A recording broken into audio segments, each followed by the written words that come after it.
Well, welcome back into Studio 10, and you know we are always filled with laughs, but today we wanted to leave the real jokes to the professionals, okay? The real comedians. That's why we have Jason and Rio in studio with us today. How are you? How's it Doing going? fine. Thanks for having us. All right, well, thanks for joining us today, and that is because you both are a part of an upcoming event. Jason, you are hosting. Rio, you are performing at this event. Oh, yeah. Both of you, tell me a little bit about Comedy at the Creek. You can go first. All right. Well, I started Comedy at the Creek in 2023. I just wanted to bring all of the comics that were in the Michigan area because we have such a deep pool of talent together. The show's kind of a hybrid of an open mic and a showcase. And the reason why I did that is I wanted to bring new comics and veteran comics together to be able to learn off of each other. Mostly the new comics learning off the veteran comics. So. And it was a way for me getting started in the comedy scene to be able to kind of steal ideas, not jokes, but ideas, and know how to perform on stage. It's helped out a lot. That is awesome. And Rio, you're going to be on that stage. Tell me a little bit about your experience. I think this will be my fourth time doing the show, and it's always been a great time. Jason puts on a very good event. He always fills the room. Sometimes most of the time it's standing room only. And I really enjoy it because it's bringing awareness as well. Like the other day, I was talking to somebody who happened to have gone to a Comedy at the Creek show, and now she was interested in other shows, and she saw people that she was following now. You know, so it's bringing awareness to the comics in the scene for people to have access to too. I love that. Yeah, it's a lot of fun, and it's a lot of like good comics and new comics and people who are being like professional and want to kind of advance. So. That is awesome. Now, you guys are the first people who have told me how much you're so passionate about pouring into this comedy scene here in Lansing, here in mid-Michigan. What is it about like telling jokes on stage that really just bring happiness to people? Why do you both love this? It just makes you feel good. Yeah. I mean, there's so much going on in the world right now. It's nice to be able to take a little break and just go out and sit. And, you know, I made sure the show was cheap.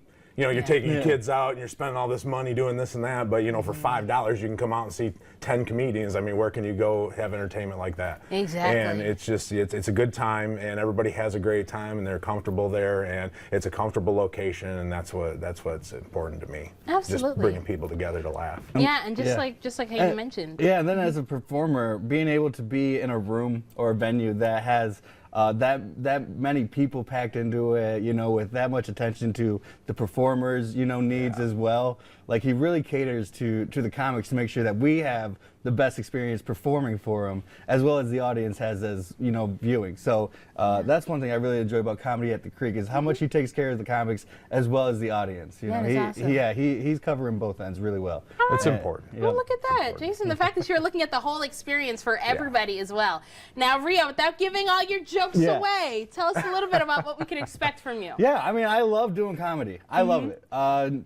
One thing I didn't know about comedy was how much memory you were going to need to do it, though. Yeah. All right, you know, you got to write the joke. You got to remember the joke. You got to be off book for the joke. You got to remember to write the joke, too. Right? You don't remember to write the joke, you're not, it's gone. It's boop, boop, boop. Not only that, but you also got to remember the comics who are performing. I can't tell you how many times I've gone up to random patrons and just have introduced myself because I thought they were another performer, you know? Oh my goodness, wow. It's so that was one of the learning curves. And then I also talk about being a dad, you know, and trying to be a good dad. Not necessarily the greatest dad, but, you know, trying to make sure he's cool, at least, you know. Listen, I think your kids would probably say otherwise. And those are the best jokes, right? The ones that come from the heart, from your own personal experience, too, as well. And like you said, there's going to be 10 other comedians on that stage. But overall, what are you hoping people leave with after? Oh, they want to come back for the next one. Yeah. We've been doing this. I do it every month. Okay. You know, we have one show a month, and I just want them to come back. I want them to have a great time and be able to come back and know that we're going to be there and come back for some more laughs. There's always enough room for more laughs. Absolutely, love that. Every month, which means, Rio, you got enough time to write more. Yes, right? Exactly. You can start practicing, rehearsing them too. We gotta punch it up. We gotta get it honed, and then we gotta strike it. You know, let's go. Love it. Awesome. Well, take a look at your screen. We've got the information right there below. Saturday, 8 p.m. But Rio, really quick, tell us about your event, your open mic that you're doing tonight. Every Monday we do an open mic at Max Comedy Night at Max Bar Michigan, right by Frandor. State's best talent, state's best comics come around to workshop their jokes. It's the longest running open mic in Michigan. Okay. And it's one of Lansing's best secrets. So Love it. come And out. it's tonight. Tonight. You get a sneak free. peek of next Saturday. You get to see everybody. Yep. Exactly. Awesome. Well, both of you, thank you so much. Thank and thank you. you for what Thank you're you. doing for the comedy scene. But from comedians to Vikings,